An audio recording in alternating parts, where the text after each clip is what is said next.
امروز میخوام بهتون بتمن تاندو رو یاد بدم.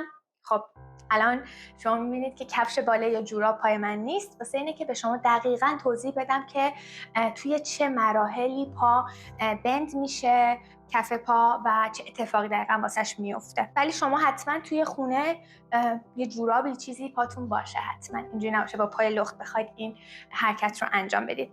تصور کنید که ما توی پوزیشن 1 پا هستیم و واسه بتمن تاندو هر دو زانو صافه و یکی از پاها با زانوی صاف میاد به سمت جلو. بتمن تاندوی فرانت مثلا بخواد بیاد با زانوی صاف پا رو میارم جلو. الان من چون جوراب ندارم پام هی داره میچسبه کف زمین عرق کردم، ولی اگه جوراب باشه پاتون خیلی راحت باید اینجوری بره جلو. خب مثلا یه حالتی که مثلا انگار داره براش میکنه زمینو.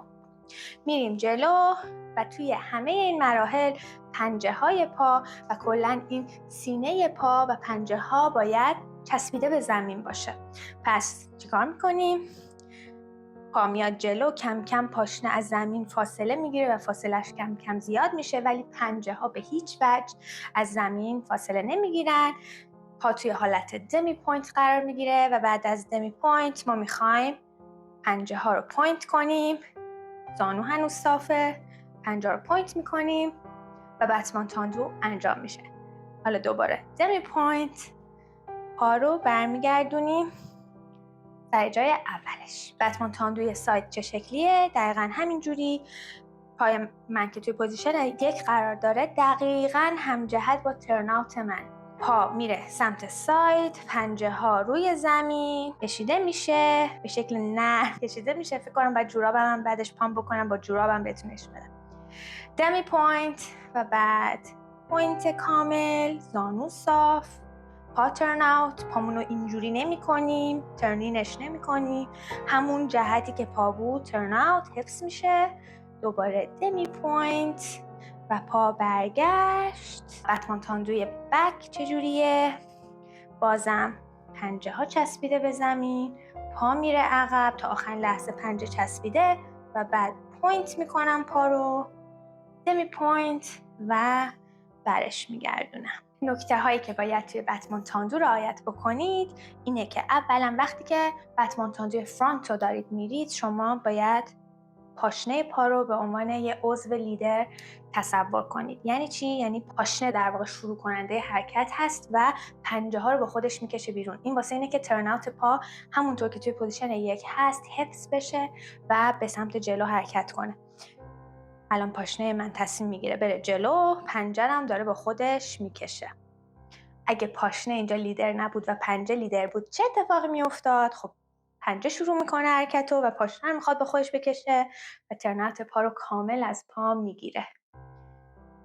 پس ما ترن آوت رو میخوایم که توی هر حالتی هر 3 جهت حفظ بکنیم. ساید هم مشخصه، شما فقط باید سعی کنید که پاشنه رو به سمت جلو همون جوری که توی پوزیشن 1 دارید مثلا پوشش میکنید، ساید هم همینطور. و سمت عقب که میخواید بتمن تاندو رو برید دقت کنید که اینجا برعکس جلو پنجه های پا هستن که لیدرن. یعنی چی؟ یعنی شروع کننده حرکت به سمت عقب پنجه پا هست و بعد پنجه پا هست که پاشنه رو میکشه عقب.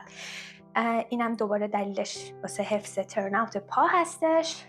پنجه میره و پاشنه رو با خودش میکشه و برگشتش چون به سمت جلوه اینجا دوباره پاشنه لیدر میشه. پاشنه لیدر میشه، پنجه رو میکشه. اگه بخوام برم سمت عقب و پاشنه لیدر باشه چه اتفاقی میفته؟ خب پاشنه اول شروع میکنه و پا رو این شکلی میبره عقب و ترن آوت پا رو کامل ازش میگیره. پس پنجه لیدر میره عقب، پاشنه لیدر میاد جلو.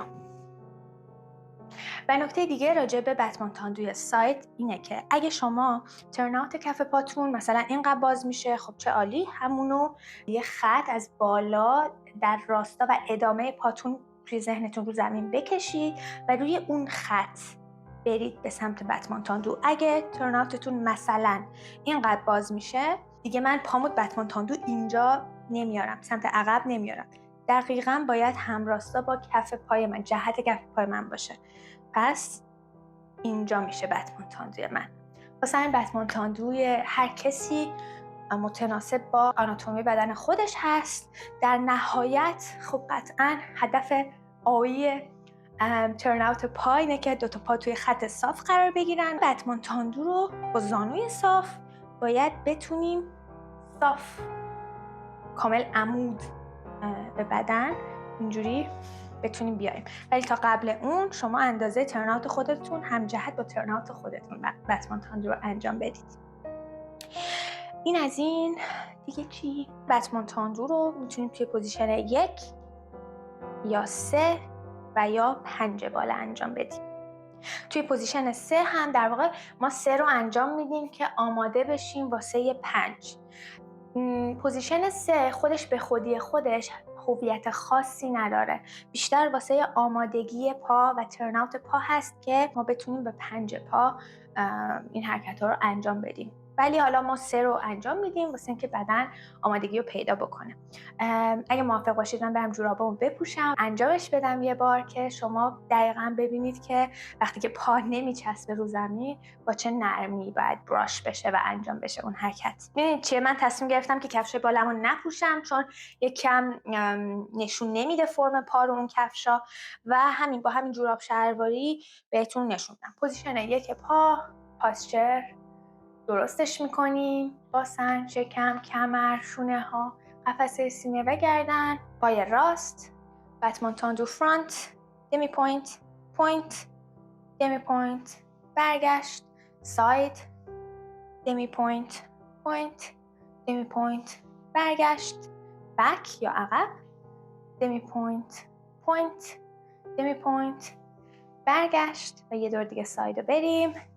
دمی پوینت، پوینت، دمی پوینت، برگشت با پای چپ، بتمان تاندو فرانت، دمی پوینت، برگشت، ساید، پوینت، دمی پوینت، برگشت، عقب، پوینت، دمی پوینت، برگشت، دوباره ساید، پوینت، دمی پوینت، برگشت. پوزیشن 3 رو هم بریم که فقط یه نکته کوچیکو راجع به پوزیشن 3 بهتون بگم. 3 و 5 تو پوزیشن 3 پای راست جلو، فرانت، بتمان تاندوی رو به رو، دمی پوینت، پوینت، دمی پوینت، برگشت. پای راست من جلوی پای چپ الان و من وقتی بتمان تاندوی ساید رو میرم میره پشت پای چپ من، یعنی پای راست میره پشت پای چپ، یعنی توی این حالته پام قراره این حالتی بشه. پس ساید رو میریم چجوری میشه؟ بتمان تاندو، زانو صاف کشیده، پوینت، دمی پوینت، پا میره عقب و الان بخوام پا رفت عقب که من بتمان تاندوی عقب رو برم. دوباره پنجه لیدر، پوینت، دمی پوینت، پاشنه لیدر میاد جلو و دوباره یه ساید دیگه که پا توی همون پوزیشن 3 قرار بگیره و پای راست جلوی پای چپ برگرده و تمام. حالا بخوایم پوزیشن 3 پا با پای چپ روبرو انجام بدیم، من دیگه خیلی توضیح نمیدم. فرانت، دمی پوینت، پوینت، دمی پوینت، برگشت، ساید، دمی پوینت، پوینت، دمی پوینت، برگشت عقب، بک، دمی پوینت، پوینت، دمی پوینت، برگشت، ساید، برگشت به جلو، پوینت، دمی پوینت، برگشت. حالا اگه دوست داشتید و میتونید پوزیشن 5 پا رو هم توی خونه انجام بدید. دقیقاً همونه، با این تفاوت که پایی که اکتیوه بیشتر به سمت داخل میاد و توی پوزیشن به جای پوزیشن 3 میاد تو پوزیشن 5 پا.